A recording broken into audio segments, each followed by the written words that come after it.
Wyoming Liberty Group, Steve Klein, who has dangerously been embedding himself with Wyoming police to find out why they have become so militarized. I'm trying to make this sound like a spy novel. Steve, how am I doing? It's pretty good, Glenn. I'd like to, Pretty good intro there. Well, maybe if I had some mood music in the background. You have been working on an article for Wyoming Liberty Group that has to do with the militarization of police, something that I've touched on from time to time. But I want to get in a little more in depth as to where this equipment has come from and why do we think that the Wyoming police maybe is becoming a little bit more like a military operation. Well, Glenn, it goes back to what we've been working on since the last legislative session, and you remember I've been on your show and discussed civil forfeiture, which is the power the police have here in Wyoming to seize property, any property that they believe is related to a drug crime. And then it's your responsibility to go to court and prove it's not part of a drug crime. It's a very easy to abuse law, and we continue to lobby on behalf of a bill that would hopefully fix that, at the very least fix the reporting requirements so we know exactly what's going on here in Wyoming. There's also, in the meantime, the Judiciary Committee, the same committee that's considering the civil forfeiture bill, has also been looking at a drone bill. And that was a lot of work I've been doing, a lot of research over the last few months, and that story continues to develop. Just the other day in the Washington Post, a pretty good expose on the problems with drones here in the United States. With the Federal Aviation Administration is supposed to make them legal for civilian and for military or for law enforcement use, but there's some problems with airspace and a lot of attendant dangers going on there. So the idea was, of course, to at least put a warrant requirement on the use of a drone, because police or anyone can use a drone up to 400 feet in the air before you hit American airspace. That still is a very potentially dangerous invasion of privacy. I was very happy to see the United States Supreme Court ruled yesterday that there has to be a separate warrant during an arrest before police can search your cell phone. So that's a very important ruling, and that was, I believe, a 9-0 decision by the United States Supreme Court. So that's very good. You've had some good developments there. What's interesting as far as the drone thing goes, as I was doing a lot of research, I noticed there's been a few proposed bills in other states, and most states have at least considered legislation that would limit law enforcement use. At the very least, some of them had an anti-weaponization provision, which I thought was a little bit, well, that sounds kind of crazy. I mean, I don't know that you need that. I'm more worried about snooping and things like that.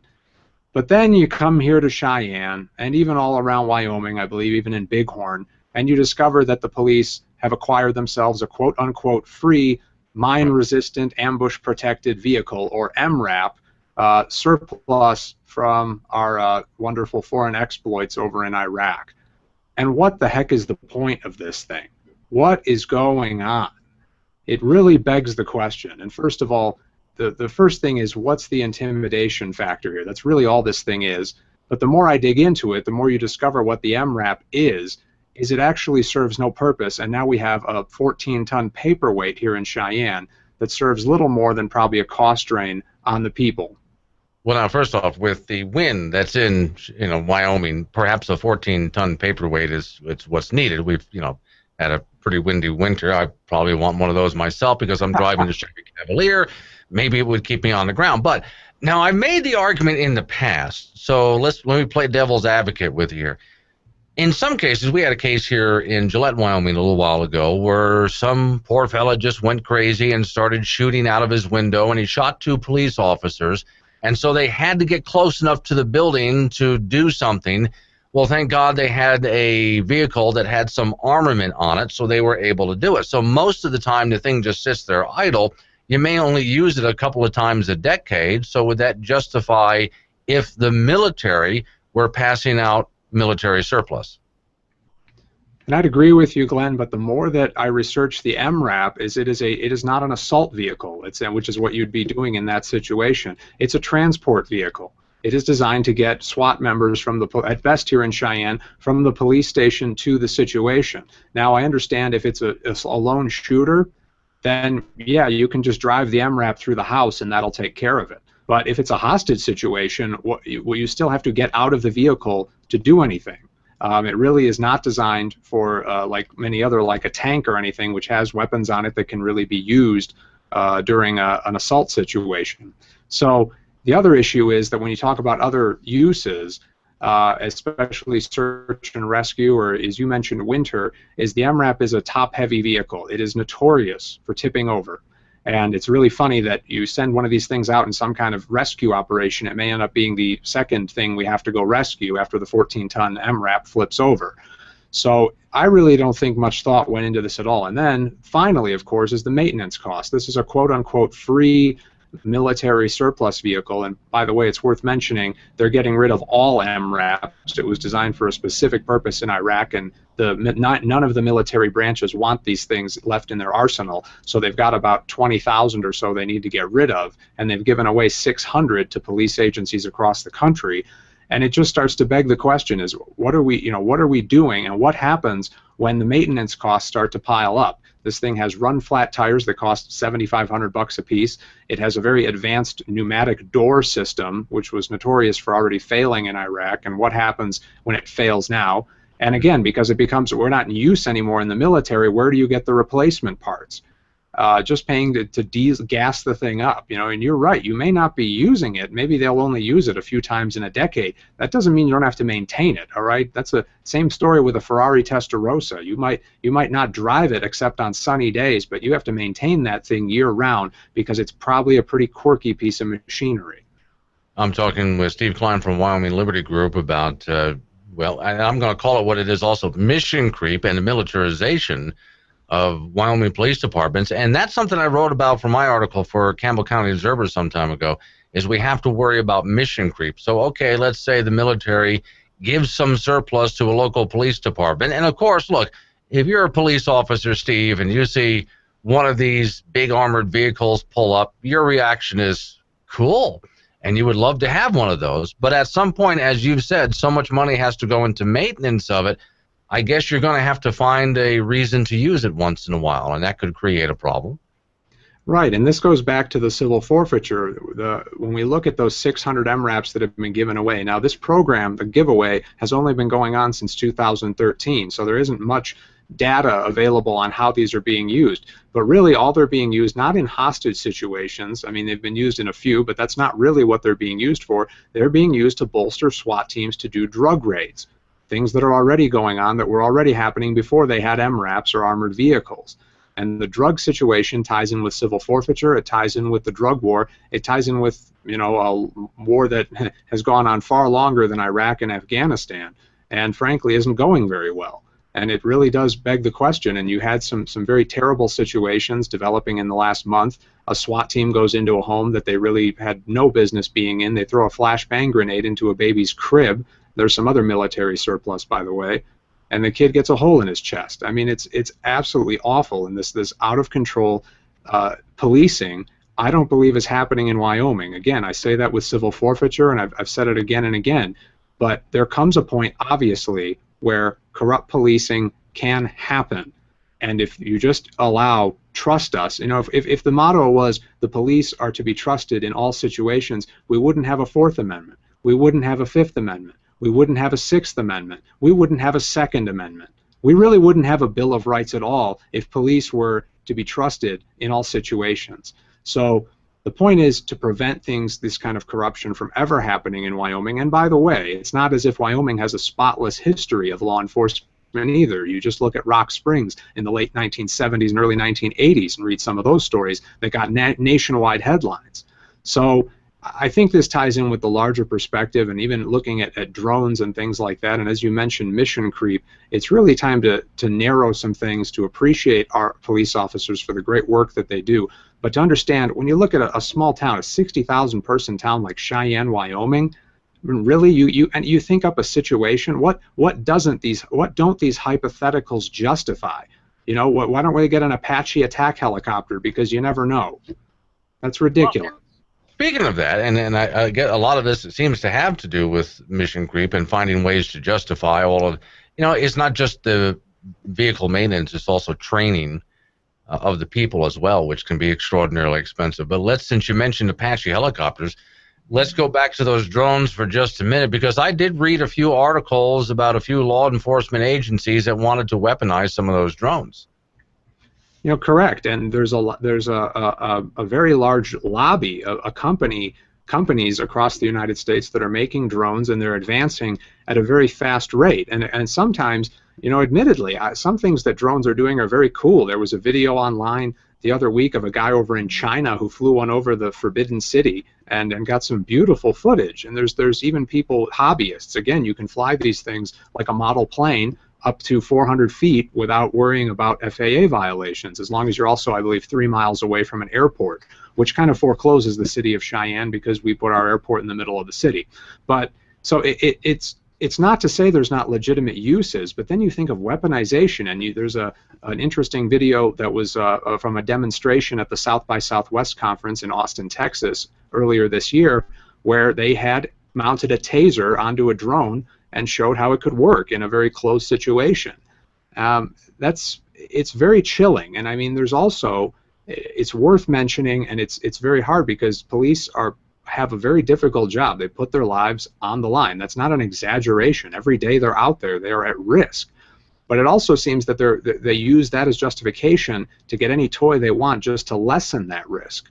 And I don't find that particularly compelling, especially when these situations are so few and far between. And looking at, again, here we are in Wyoming. We have these small towns. You know, here we are. You're up there in Gillette. I'm down here in Cheyenne. These are considered the cities, and these are, you know, by an objective standard, these are small towns. And we have a good relationship with our police by and large. And they have some very hard work to do, but it doesn't justify militarization. We're the last place that should be militarized. Okay, so you've talked about introducing some legislation for civil forfeiture. So would you introduce anything to make sure that we don't get any more of these vehicles in Wyoming, or if we do have some of these vehicles, make sure there's not mission creep with them?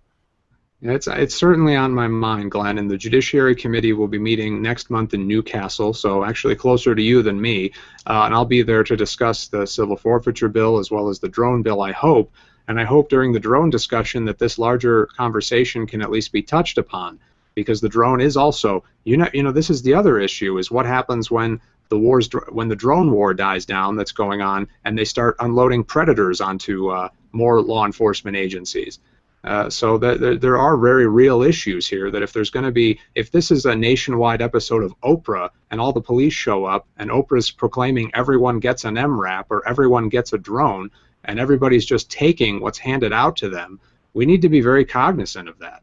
So, you know, of course, the really unfortunate sudden death of Senator Schiffer, he was head of the Judiciary Committee, so there's shakeups going there. You know, of course, they need to appoint a new senator and, of course, a new chairman for the Senate side of the Judiciary Committee. So there's plenty going on this side, but I'm certainly going to stay as on top of it as I can and continue to push forward here.